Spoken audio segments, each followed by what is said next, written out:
হাজার বাঘ ড্রোন ধ্বংস করে দিচ্ছে ভারত। কারণ আমাদের কাছে আছে সুদর্শন চক্র S-400।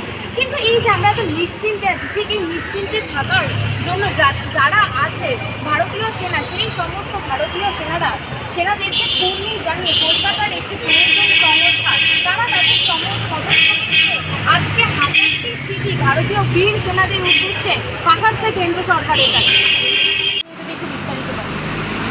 যারা আমাদের রক্ষা করার দায়িত্ব নিয়েছেন তাদের কাছে আমরা প্রয়োজন পেয়ে আপনারা জানেন আমরা ভারতবাসী হিসাবে গর্বিত, আমরা আনন্দিত। আমরা ধন্যবাদ জানাই ইন্ডিয়ান আর্মিদের।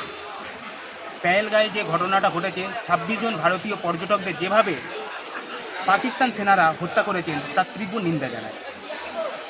ভারতীয় সেনারা তার যোগ্য জবাব দিয়েছেন, ভারতীয়রা জানে যোগ্য জবাব দিতে, এবং পাকিস্তান তার যোগ্য জবাব পেয়ে অলরেডি তারা স্যালেন্ডার করা শুরু করে দিয়েছে।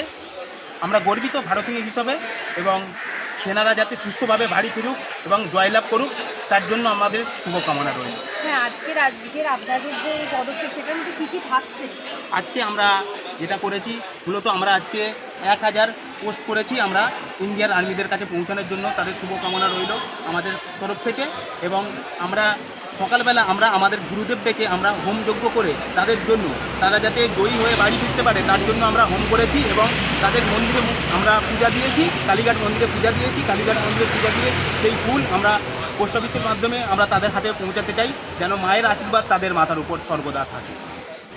আমরা এই সংস্থারই একজনের সদস্যের কাছ থেকে শুনে নিলাম যে তারা ঠিক ভারতীয় বীর সেনাদের উদ্দেশ্যে এই চিঠি পাঠাচ্ছেন, এবং এই চিঠিতে যেটি আছে তারা ভারতীয় বীর সেনাদের মঙ্গল কামনার্থী এবং তারা যেন সঠিকভাবে ফিরে আসে সেই কামনাই করছে তারা। ক্যামেরায় অভিষেকের সাথে আমি স্মৃতি, বিগ নিউজ, কলকাতা।